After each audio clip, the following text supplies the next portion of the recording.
Hello, నేను మీ శేషరావు.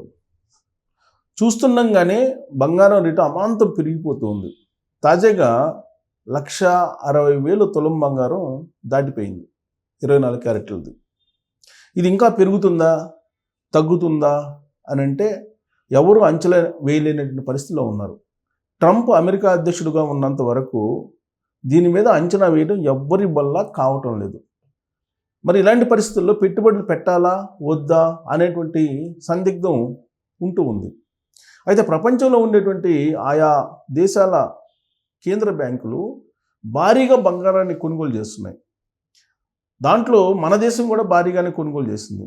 ఇంతకీ అసలు మన దేశం దగ్గర ఎంత బంగారం ఉంది, మన దేశ ప్రజల దగ్గర ఎంత బంగారం ఉంది, వీటన్నిటి మీద ఇప్పుడు భారత ప్రధానమంత్రి నరేంద్ర మోడీ గారు, ఆర్థిక శాఖ, భారత ప్రభుత్వం అంచనా వేస్తూ ఉంది. ఫర్దర్గా ఎలాంటి స్టెప్స్ తీసుకుంటారు అనేది మాత్రం ఇతిమిద్దంగా తెలియట్లేదు. కానీ ప్రజల వద్ద ఉన్నటువంటి బంగారాన్ని మార్కెట్లోకి తీసుకురావడానికి మాత్రం ప్రయత్నం చేయడానికి కసరత్తు చేస్తుంది భారత ప్రభుత్వం. దానికి కారణం ఏంటంటే భారతదేశ ఆర్బీఐ దగ్గర కంటే భారతదేశ ప్రజల దగ్గర ఎక్కువగా బంగారం ఉంది. మిగతా దేశాల్లో ఆయా దేశాల కేంద్ర బ్యాంకుల్లో ఎక్కువగా ఉంటుంది, ప్రజల దగ్గర తక్కువగా ఉంటుంది. కానీ భారతదేశంలో మాత్రం రివర్స్. మరి ఇలాంటి పరిస్థితుల్లో బంగారం కొనాలంటే ఏంటి, లేదు బంగారం బదులుగా ఎక్కడైనా పెట్టుబడులు పెట్టచ్చా, దీని మీద నేను విశ్లేషణ చేసేటువంటి ప్రయత్నం చేస్తాను. ఎందుకంటే చాలామంది అడుగుతున్నారు. అయితే నేను నా స్వయంగా చేస్తున్నటువంటి విశ్లేషణ కింద భావించకుండా ఆర్టిఫిషియల్ ఇంటెలిజెన్స్ని నేను ఆశ్రయించాను. ఎందుకంటే నేను ఆర్టిఫిషియల్ ఇంటెలిజెన్స్ని నమ్ముతా.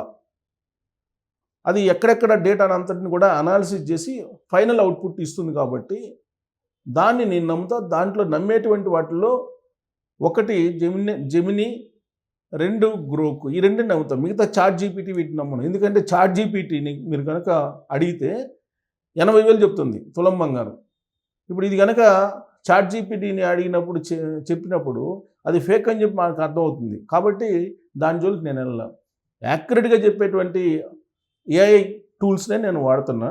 ఆ రెండు మాత్రమే యాక్యురేట్గా చెప్పే అవకాశం ఉంది. ఒకటి Gemini AI, 2 Grok. So Gemini AI దీనికన్నా మెరుగ్గా, గ్రోక్ కన్నా కూడా మెరుగ్గా ఉంది. అందుకే నేను దాన్ని అడిగి మీరు అసలు బంగారం పెట్టుబడి పెట్టచ్చా లేదా అనే దాని మీద మీకు విశ్లేషణ ఇచ్చేటువంటి ప్రయత్నం చేస్తాను. సో ఇప్పుడు నేను అడిగాను, ఏమడిగాను, పెట్టుబడి పెట్టచ్చా అని అడిగాను. నేను ఇక్కడ చూడండి, నేను అడిగింది ఏంటంటే first ego gold rate in near future, సమీప భవిష్యత్తులో గోల్డ్ రేట్ ఎలా ఉంటుంది అని చెప్పి అడిగినప్పుడు అదేం చెప్తుందంటే gold trading near record levels with 24 carats gold in India around 1,59,000, అంటే ఆల్రెడీ దాటిపోయింది. ఇప్పుడు ఇంకొక అదనంగా 16,000, అంటే దాదాపు 1,70,000 దాకా వెళ్ళే అవకాశం ఉంది సమీప భవిష్యత్తులో అంటున్నారు. నెక్స్ట్ 6 monthsలో ఎలా ఉండబోతుంది అని అంటే అంతర్జాతీయ మార్కెట్లో ఔన్స్ బంగారం వచ్చి $5,000 ఉండబోతుందని చెప్తుంది. $5,000 అంటే మనకి ఇండియన్ మార్కెట్లో దాదాపు 1,75,000 తులం బంగారం వెళ్ళే అవకాశం ఉంది. 1,75,000 వరకు రీచ్ అయ్యే అవకాశం ఉంది నెక్స్ట్ 6 monthsలో అని చెప్పి చెప్తుంది. దాన్ని బట్టి మీరు పెట్టుబడి పెట్టచ్చా లేదంటే పెట్టకూడదా అనేది మీరు నిర్ణయించుకోవచ్చు. ఇక మన ఈ రేట్లు ఎలా ఉంటాయంటే ఆయా దేశాలు కొనుగోలు చేసేటువంటి దాని మీద ఆధారపడి ఉంటుంది. అలాగే గ్లోబల్ సినారియో మీద ఆధారపడి ఉంటుంది. దాంతోపాటు యుద్ధాలు వీటి మీద ఆధారపడి ఉంటుంది. ఇక్కడ ప్రధానంగా మనం గోల్డ్ సంబంధించి ఎప్పటికప్పుడు స్టడీ చేసేటువంటి కంపెనీలు ఇదిగోండి చూడండి, గోల్డ్మెన్ సాక్ ఇదొకటి, జేపీ మోర్గాన్ ఒకటి, ఏఎన్జీ స్టాండర్డ్ చార్టర్డ్ లోకల్ అనలిస్ట్స్, ఈ 4. మన జనరల్గా మనం స్టాండర్డ్గా ఏంటంటే జేపీ మోర్గాన్ తీసుకుంటాము, గోల్డ్మెన్ సాక్ తీసుకుంటాం. ఈ రెండింటిని మనం పరిగణలోకి తీసుకోవచ్చు. ఈ రెండు ఏం చెప్తున్నాయి అంటే 2026 అంటే ఈ సంవత్సరంలో అంతర్జాతీయ మార్కెట్లో $5,400 వరకు ఔన్స్ బంగారం ఉంటుంది అని చెప్పి చెబుతున్నాడు. అంటే ఆల్మోస్ట్ 1,90,000 దీని ప్రకారం వెళ్తుంది అని చెప్పి. జేపీ మోర్గాన్ ఏం చెప్తుందంటే 1,80,000-1,85,000 మధ్యలో ఉంటుంది అని చెప్పి చెబుతుంది. అంటే అంతర్జాతీయ మార్కెట్లో $5,055 ఉండే అవకాశం ఉందని చెప్పి చెబుతుంది. ఇక ఏఎన్జెడ్ ఎస్టీడీ స్టాండర్డ్ చార్టర్డ్ ఏం చెప్తుందంటే 5,000 అని చెప్తుంది. సో ఔన్స్ బంగారం 5,000 అని అంటే మీకు 1,70,000 అలా ఉండే 1,75,000 అలా ఉండే అవకాశం ఉంది. ఇక లోకల్ అనలిస్టులు చెప్పేది ఏంటంటే 1,75,000 వరకు 10 గ్రామ్స్ బంగారం వెళ్తుంది సమీప భవిష్యత్తులో అని చెప్తున్నారు. ఇది యాక్చువల్గా ఈ బుల్ రన్ జరుగుతుంది. ఇప్పుడు బంగారం బులియన్ రన్ జరుగుతుంది. ఈ రన్లో నేనేమడిగానంటే బంగారము వెండి పెట్టుబడులు పెట్టాలి ఎలా అని చెప్పి అడిగాను. దీన్ని అడిగితే అదేం చెప్తుందంటే బంగారంపై పెట్టుబడి మార్గాలు ప్రభుత్వం గ్యారెంటీ ఉన్నట్టు పథకం SGB అనేది ఉంది. ఈ SGBలో మీరు ఇందులో కనుక మీరు పెట్టుబడి పెడితే ప్రతి ఏటా 2.5% వడ్డీ ఇస్తుంది. దాంతోపాటు మెచ్యూరిటీ అయ్యేటువంటి సమయంలో ఆ రోజున ఎంత మార్కెట్ వాల్యూ ఉందో బంగారం ఉంది అంత క్యాలిక్యులేట్ చేసి ఇస్తారు. మార్కెట్ ధరను బట్టి డబ్బు చెల్లిస్తారు ఆ రోజు బంగారం మార్కెట్ ధరను బట్టి. తర్వాత gold ETFs and mutual funds, గోల్డ్కి సంబంధించిన ETFs అండ్ మ్యూచువల్ ఫండ్స్ ఉన్నాయి. ఇది స్టాక్ మార్కెట్లో కొనవచ్చు.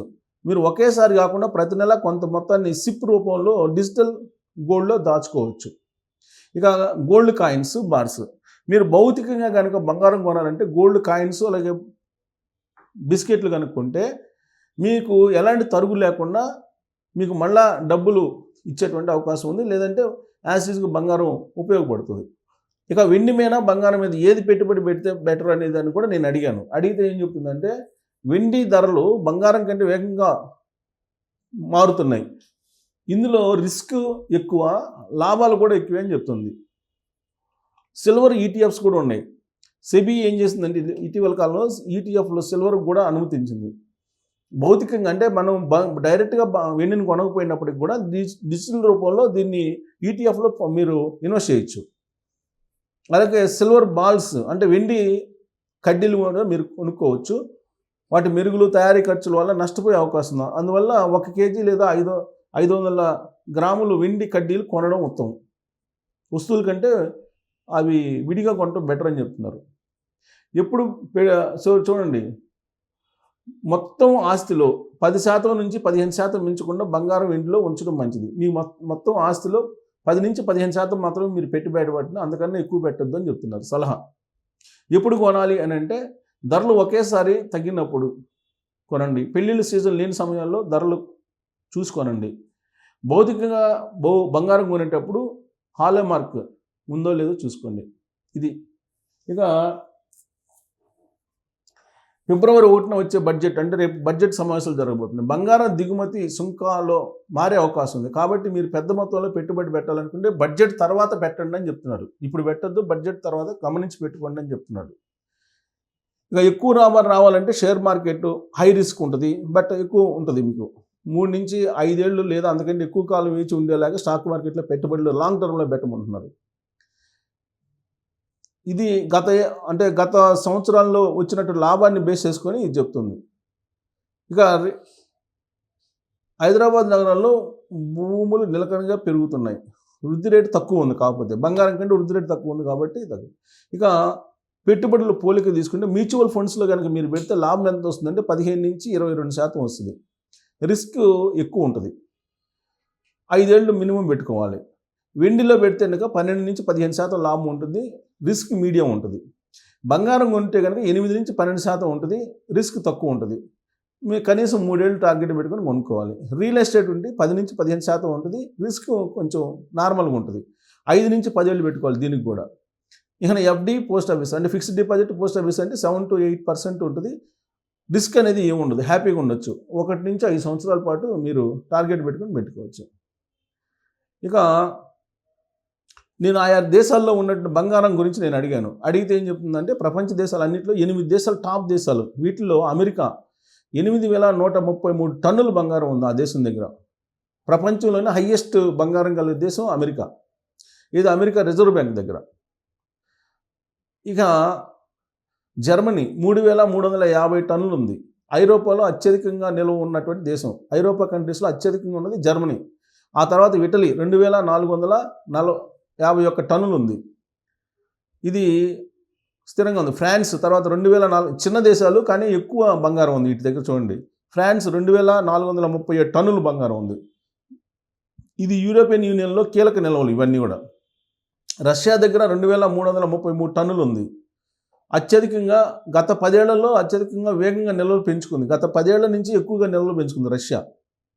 ఇక చైనా 2306 టన్నులు ఉంది.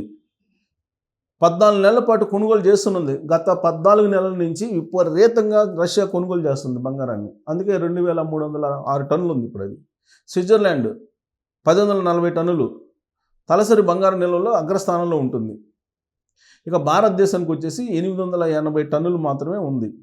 రికార్డు స్థాయి నిల్వలు 2025లో 54 టన్నులకు పైగా కొనుగోలు చేసింది. గత ఏడాది మాత్రం 54 టన్నులు కొనుగోలు చేసింది. ఆ 54 టన్నులతోటి ఇప్పుడు 880 టన్నులు మాత్రమే ఉంది. టాప్ 8 దేశాల్లో మనం 8వ ప్లేస్లో ఉన్నాం. కానీ ఇక్కడ ట్విస్ట్ చూడండి. భారత రిజర్వ్ బ్యాంక్ విదేశీ మార్క నిల్వలను బంగారాన్ని నిరంతరం కొనుగోలు చేస్తుంది. తాజా అప్డేట్ ఏంటంటే సెప్టెంబర్ 2025 నాటికి ఆర్బీఐ వద్ద ఉన్న బంగారం 880 టన్నులు.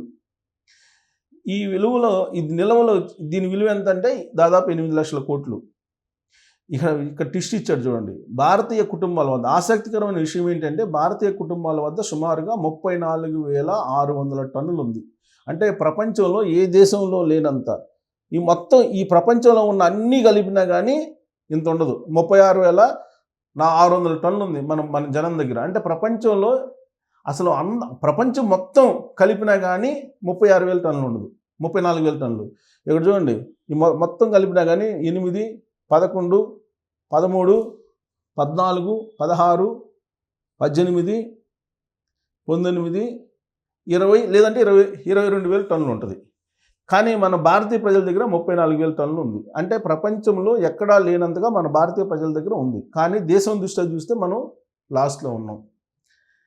సో ఇక్కడ చైనా కానీ లేదంటే రష్యా కానీ గత 1.5 సంవత్సరం నుంచి చాలా దూకుడుగా నిల్వలు పెంచుకుంటుంది. భారీగా కొనుగోలు చేస్తున్నాయి.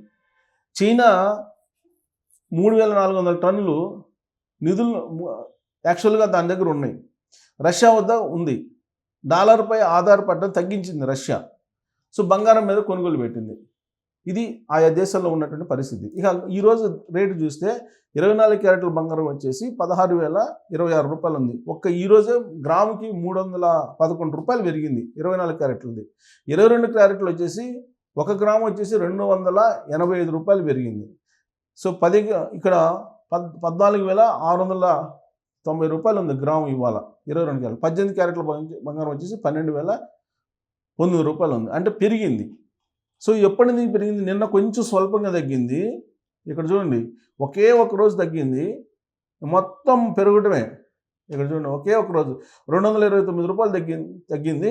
ఈ 2 రోజుల్లో 600 రూపాయలు పెరిగింది. ఒక 200 రూపాయలు తగ్గించి 600 రూపాయలు పెంచారు. అంటే ఇది గ్యాంబ్లింగ్ అనమాట.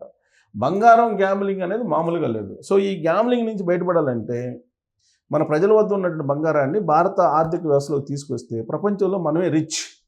నేను ఇందాక చూపించాను కదా, ఆయా దేశాల్లో ఉన్నటువంటి బంగారం నిల్వలు అంతా ప్రపంచంలో అన్ని దేశాల్లో కలిపి ఇంక్లూడింగ్ అమెరికా కలిపినా కానీ మన ప్రజల దగ్గర ఉన్నంత బంగారం లేదు. అంటే మనమే రిచ్.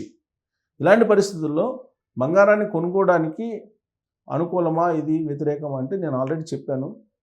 ఆ ఏఐని అడిగి చెప్పాను. సో ఏఐ ఇచ్చినటువంటి ఇన్ఫర్మేషన్ ప్రకారం మీరు ఈటీఎఫ్లో కానీ లేదా వాటిలో పెట్టుబడి పెట్టుకోవచ్చు. భారీగా నష్టం ఉండదు, వస్తే కొంత లాభం వస్తుంది.